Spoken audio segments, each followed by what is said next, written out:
Shalom Bapak Ibu Saudara yang dikasihi oleh Tuhan. Puji Tuhan, kita berjumpa kembali dalam program Renungan Keluarga Kristen. Hari ini kita mari bersama bersyukur dan kita akan meminta pertolongan Tuhan sebelum kita merenungkan firman-Nya. Mari kita berdoa. Bapa kami yang di sorga, terima kasih untuk kebaikan Tuhan. Terima kasih pertolongan dan penyertaan Tuhan yang sungguh nyata dalam hidup kami. Bapa di sorga, kami bawa pujian bagi Tuhan. Kami agungkan Engkau Allah yang hidup, Juru Selamat kami, penebus kami. Terima kasih Tuhan.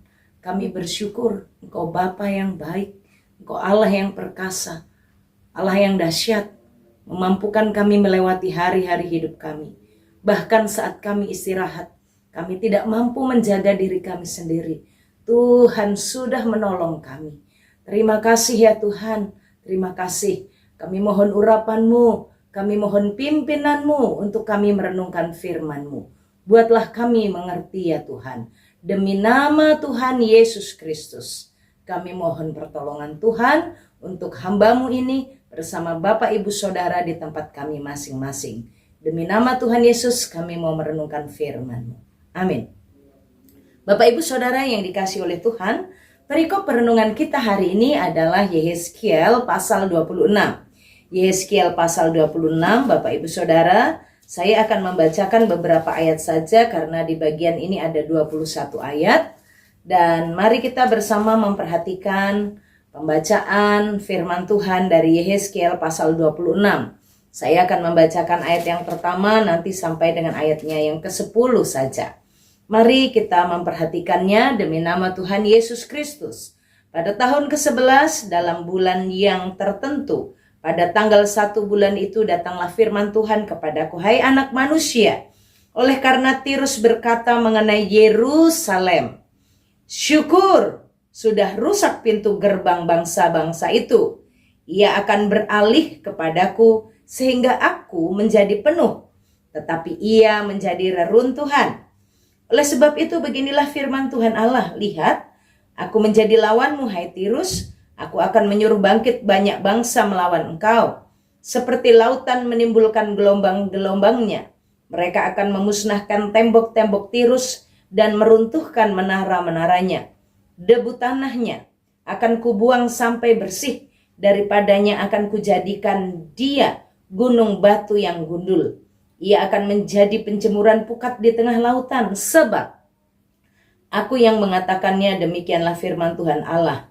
Ia akan menjadi jarahan bagi bangsa-bangsa, dan anak-anaknya perempuan yang tinggal di daratan akan ditewaskan. Dan dengan pedang mereka akan mengetahui bahwa akulah Tuhan. Sebab beginilah firman Tuhan Allah, sungguh aku membawa dari utara Raja Nebukadnezar, Raja Babel, raja segala raja untuk melawan Tirus dengan memakai kuda, kereta, pasukan berkuda, dan sekumpulan tentara yang banyak. Anak-anakmu perempuan yang tinggal di daratan akan dibunuhnya dengan pedang. Ia akan menimbun tembok pengepungan dan menyusun alat-alat pendobrak dan memasang perisai melawan engkau. Tumbukan alat pendobraknya akan dilancarkan terhadap tembok-tembokmu, dan menara-menaramu akan dirobohkannya dengan beliung-beliungnya. Kudanya adalah begitu banyak sehingga engkau akan ditutupi oleh abu. Karena derap pasukan berkudanya dan kertak roda keretanya, tembok-tembokmu akan gemetar. Kalau ia memasuki pintu-pintu gerbangmu, seperti orang-orang memasuki kota yang sudah terbuka karena pendobrakan. Amin. Bapak Ibu Saudara, Yehezkiel pasal 26. Saya membacakan ayat yang pertama sampai dengan ayat yang ke-10. Ayat yang ke-11 sampai ayat yang ke-21 berbicara tentang bagaimana penghancuran yang akan dialami oleh bangsa Tirus. Bapak Ibu Saudara yang dikasihi oleh Tuhan, apa yang kita bisa belajar dari nubuatan yang Tuhan mau disampaikan kepada bangsa Tirus ini? Bapak Ibu Saudara, Tirus secara letak sebenarnya tidak terlalu jauh dari Yerusalem ya, dari Israel, berada di sebelah atasnya, sebelah utara. Mereka bertetangga sebenarnya ya, bertetangga Bapak Ibu Saudara.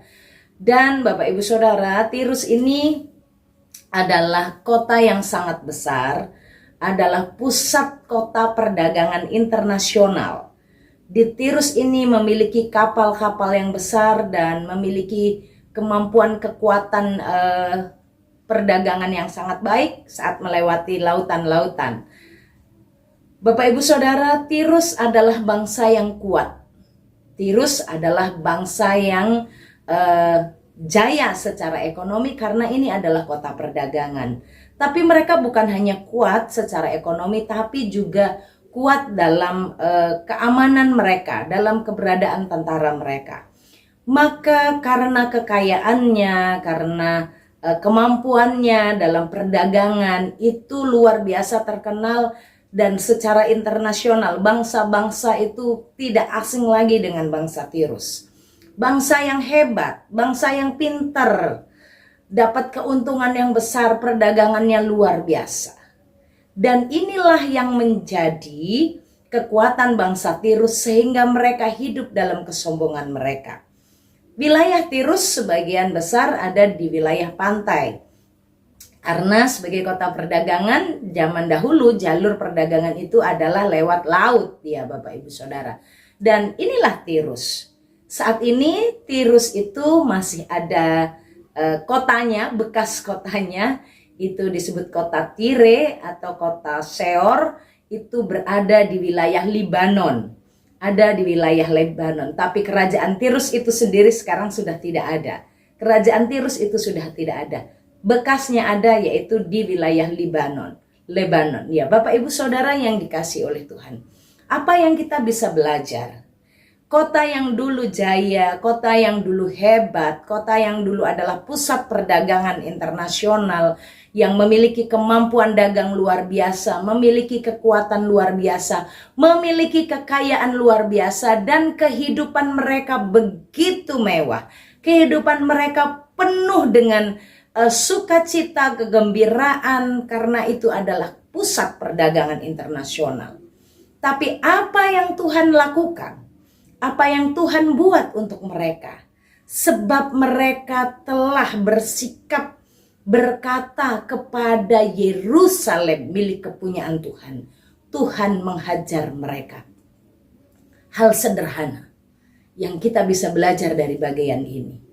Siapa yang jahat, siapa yang kejam kepada umat milik kepunyaan Tuhan, Tuhan yang akan melawan. Saya dan Bapak Ibu Saudara sebagai milik kepunyaan Tuhan dihiburkan oleh bagian firman Tuhan. Sebenarnya beberapa waktu ini ya, baik itu melalui Amon, Moab, Filistin, dan juga melalui Tirus ini. Bagaimana Tuhan yang mengacungkan tangannya, Tuhan yang melawan, Tuhan yang melakukan pembalasan kepada setiap orang yang telah berlaku tidak baik, yang telah melakukan hal yang tidak dikenan Tuhan kepada umat Tuhan. Saya dan Bapak Ibu Saudara dihiburkan oleh Tuhan. Jangan sedih kalau ada yang berbuat jahat dengan kita. Jangan ada yang sedih karena Tuhan akan membalaskan. Kita tidak perlu membalas, tapi Allah yang melakukan pembalasan itu. Bapak Ibu Saudara, apa yang Tuhan buat itu sangat jelas dalam ayat di perikop di pasal 26 ini. Saya dan Bapak Ibu Saudara ingatlah, bersemangatlah, bangkitkanlah pengharapanmu bahwa jika engkau mengalami penderitaan karena sikap perlakuan buruk, perkataan menyakitkan dari orang-orang di sekitarmu, siapapun mereka, ingat mereka dilihat Tuhan, diperhatikan Tuhan, dan akan mendapatkan pembalasan dari Tuhan. Bapak Ibu, demikian juga pelajaran buat kita. Jangan berbuat macam-macam. Jangan berkata yang macam-macam kepada sesama umat Tuhan. Karena apapun yang kita katakan, apapun yang kita lakukan, diperhatikan juga oleh Tuhan.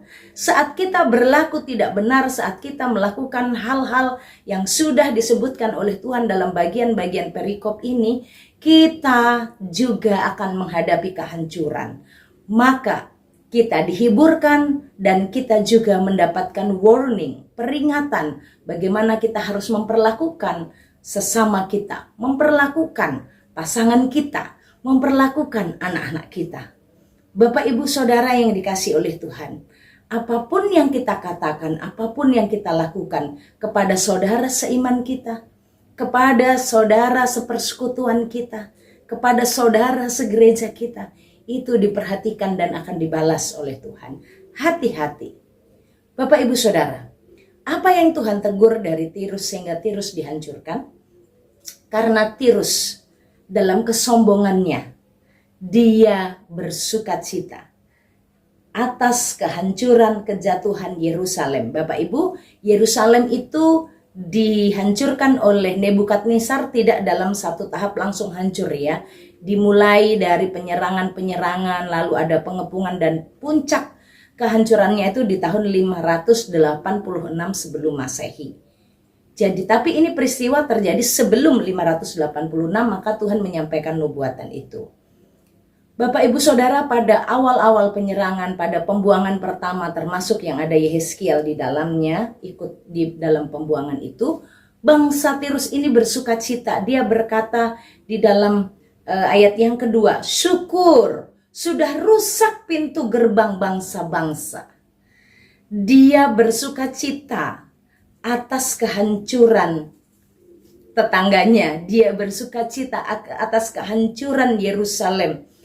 Pintu gerbang bangsa-bangsa itu hancur, syukur. Bersukacita atas kehancuran sesamanya, atas kehancuran tetangganya, atas kehancuran orang lain. Lalu apalagi yang ditegur oleh Tuhan? Mereka ini, bangsa Tirus ini, ada satu hal yang luar biasa ini berbicara tentang, karena mereka ini kota perdagangan, maka bisnis itu terutama daripada belas kasih.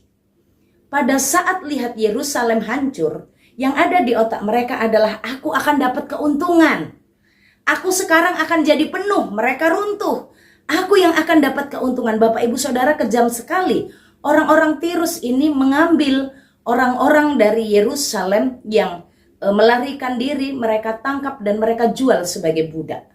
Kesempatan di dalam kelemahan mereka, di dalam ketertindasan mereka, di dalam kekalahan mereka bukan kesempatan berbuat baik, tapi justru menangkap orang-orang itu menjadi budak.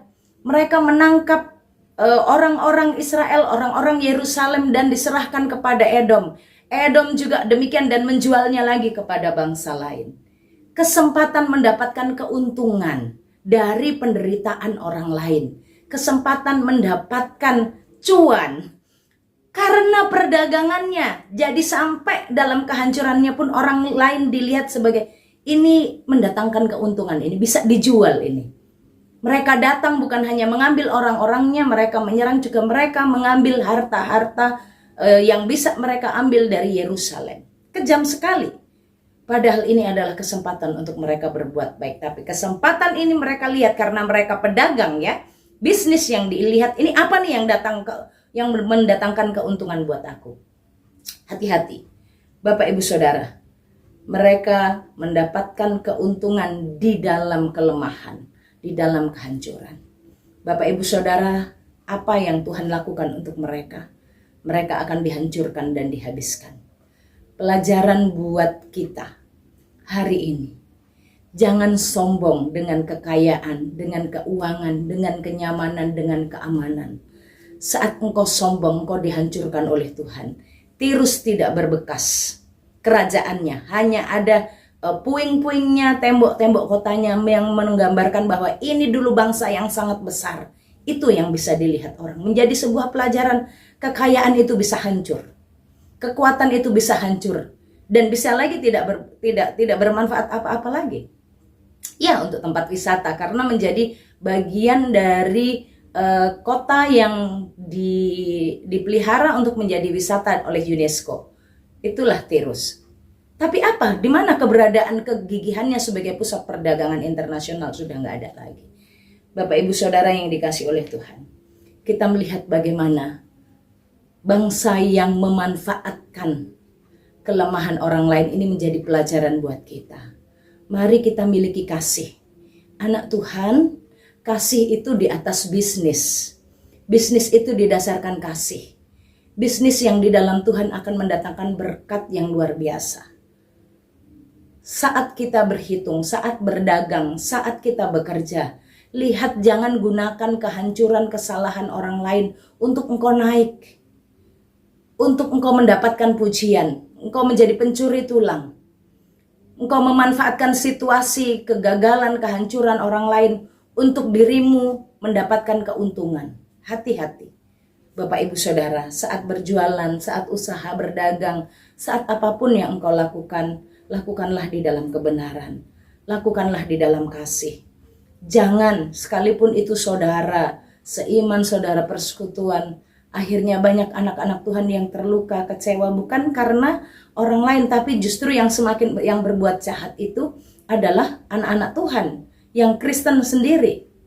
Bapak Ibu Saudara, dalam kerjamu, karena engkau berpikir, oh bosnya orang Kristen kok, kerjanya sembarangan aja. Yang penting untung, kan dapat gaji, ya, dapat gaji, kerja sembarangan, ya, yang penting berangkat pagi, pulang sore, waktunya pulang. Sehingga tidak menjadi orang yang bekerja dengan berkualitas. Hati-hati saudara, apa yang kita lakukan itu diperhatikan oleh Tuhan. Maka hari ini kita bersama-sama belajar. Apa yang harus kita perbaiki dalam diri kita? Adakah saat kita melihat orang lain, kita lihat dia sebagai hal yang mendatangkan keuntungan dari kegagalannya? Hati-hati saudara, mari kita memperhatikan apa yang kita lakukan dan apa yang kita ucapkan.